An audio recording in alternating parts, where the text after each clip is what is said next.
লাগবো লাগবো তো অনেক কিছুই, কি কি আছে? কি লাগবে ভাই? আপনার কি লাগবে বলেন, সেটা আছে, অনেক কিছু আছে। কি লাগবে আপনার?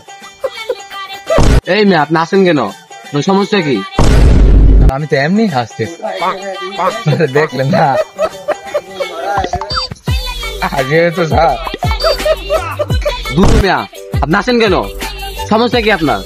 ভাবছিলাম খাবারই খাবো। স্যার কিছু মনে করেন না স্যার, এমনি স্যার, কিছু মনে করছেন স্যার? তুই আবার হাসতেছস? তোর খাবারই খাবো না, যা গেলাম না, তোর খাবার তুই খা।